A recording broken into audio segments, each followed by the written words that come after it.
அதிமுகங்கிறது ஒரு இயக்கம்.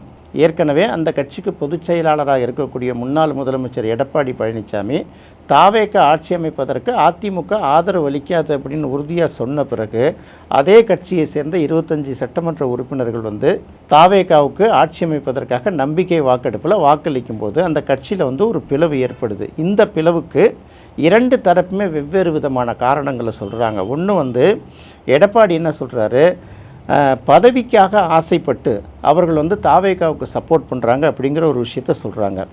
இவங்க தரப்பில் வேலுமணி சிவி சண்முகம் தரப்பில் என்ன சொல்கிறாங்கன்னா, இவ்வளவு நாள் அதிமுக தொடங்கப்பட்டதும் இவ்வளவு அழகாக இயங்கியதுக்கும் முக்கியமான காரணமே திமுக எதிர்ப்பு, கருணாநிதி எதிர்ப்பு தானே.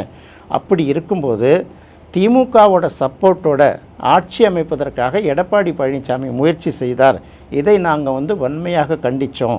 இதுதான் பிளவுக்கு காரணம். அதனால் அவர் கட்சிக்கு துரோகம் பண்ணுறாருன்னு இவங்க இன்னொரு தரப்பில் எடுத்து சொல்கிறாங்க. இது அதிமுகக்குள்ளே ஓடிட்டுருக்கிற பிரச்சனை. இது ஒரு பக்கம் ஓடிட்டுருக்கட்டும். இது இடையில் இன்னொரு டெஸ்ட் என்னென்னா, இதுவரைக்கும் பேசாமல் இருந்த விடுதலை சிறுத்தைகள் கட்சி தலைவர் தொல் திருமாவளவன் திடீர்னு ஒரு சேனலுக்கு பேட்டி அளிக்கும்போது அவர் என்ன சொல்கிறாருன்னு கேட்டால், திமுகவும் அதிமுகவும் இணைந்து கூட்டணி ஆட்சி அமைத்தால் எப்படி இருக்குங்கிற மாதிரி ஒரு விவாதம் நடைபெற்றது. முதலமைச்சர் வீட்டில் தான் நடைபெற்றுச்சு. முதலமைச்சர் அப்பெல்லாம் அவர் போயிட்டார், வேறெல்லாம் உட்காந்து பேசுனாங்க அப்படிங்கிற மாதிரி முதல்ல சொல்கிறாரு. சொல்லிவிட்டு, இல்லை அதெல்லாம் சரி வராது, நீங்கள் போய் அதிமுகவோட கூட்டணி அமைச்சா அது திமுகவோட அழிவுக்கு தான் வழிவகுக்குன்னு நான் சொல்லிட்டு வந்துட்டேன்.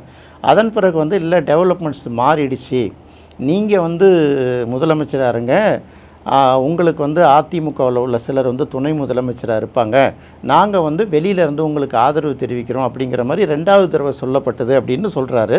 இந்த சூழ்நிலை அப்படியே கொஞ்சம் நம்ம ஃப்ளாஷ்பேக்கில் போய் பார்த்தோம்னா, எலெக்ஷனில் ஸ்டாலின் தோற்று போயிட்டார். திமுக எதிர்க்கட்சி வரிசைக்கு வந்துருச்சு. திடீர்னு போய் ரஜினி போய் அவரை பார்க்குறாரு.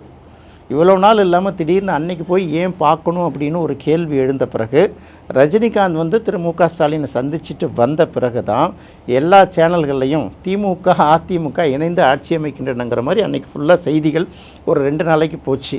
அதன் பிறகு அது எல்லாமே வதந்தி அதெல்லாம் உண்மை இல்லை அப்படிங்கிற மாதிரி மறைச்சிட்டாங்க. இருந்தாலும் எல்லாருக்கும் ஒரு சந்தேகம் இருக்கும்.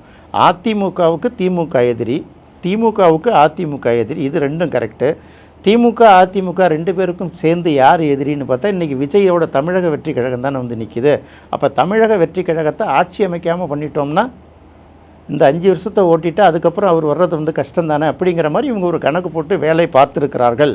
அந்த வேலை பார்த்துருக்கிறது எந்த அளவுக்கு உண்மைன்னா, இது விடுதலை சிறுத்தைகள் கட்சி தலைவர் திருமாவளவனுடைய வாயாலே சொல்லும்போது உண்மை அப்படின்னு வந்துடுது. ஆனால் அதன் பிறகு வெளியில் பத்திரிகையாளர் சந்திப்பில் அவர் பேசும்போது இப்படியெல்லாம் ஒரு காசிப் இருந்தது, ஒரு கிசுகிசு இருந்தது அப்படின்னு அவர் சொல்கிறாரு.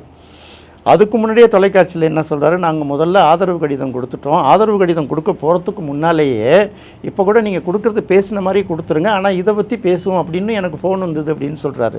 என்னோட கேள்வி என்னென்னா, அவர் எதுக்கு தேவையில்லாமல் அந்த டாப்பிக்கை போய் அந்த ஒரு சேனலில் பேட்டி கொடுக்கணும்? அதுக்கப்புறம் ஏன் இப்படி திருப்பி இந்த இடத்துல இல்லை அப்படிலாம் இல்லை, அந்த மாதிரி ஒரு காசிப் எனக்கு பல பேர் பேசியிருக்கலாம் அப்படிலாம் அவர் சொல்கிறத பார்க்கும்போது உண்மையிலே திரைமறைவில் திமுகவும் அதிமுகவும் ஆட்சி அமைப்பதற்கான ஒரு பேச்சுவார்த்தை நடந்திருக்கு அப்படிங்கிறத உறுதிப்படுத்த முடியுது. ஒட்டுமொத்தமாக பார்க்கும்போது திமுக தயவோட அதிமுக ஆட்சி அமைக்க முயற்சி செய்தது உண்மை. இது ரஜினி அவர்கள் போய் ஸ்டாலினை சந்தித்ததுனால ஒரு வகையில் உறுதிப்படுத்திக்கலாம். இன்னொன்று, எனக்கும் அதுக்கும் சம்மந்தமே இல்லைன்னு சொல்லிட்டு அடுத்தது பேட்டி கொடுக்கும்போதும் உறுதிப்படுத்தலாம். அடுத்த கட்டமாக பார்க்கும்போது விடுதலை சிறுத்தைகள் கட்சி தலைவர் தொல் திருமாவளவன் தொலைக்காட்சியில் அளித்த பேட்டி, அதன் பிறகு அவரே அதை ஒரு காசிப் அப்படின்னு சொன்னக்கூடிய 2 விஷயம், இது ரெண்டுத்தையும் எடுத்து பார்க்கும்போது திரைமறைவில் பல வேலைகள் நடந்திருக்கு.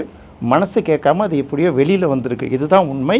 அதிமுகவில் இன்று ஏற்பட்டிருக்கக்கூடிய இந்த பிளவை தீவிரப்படுத்தும் வகையில் தொல் திருமாவளவன் அவர்கள் மறைமுகமாக காரணமாகி இருக்கிறார் அப்படிங்கிறதான் நம்ம இந்த சூழ்நிலையில் பார்க்க முடியுது.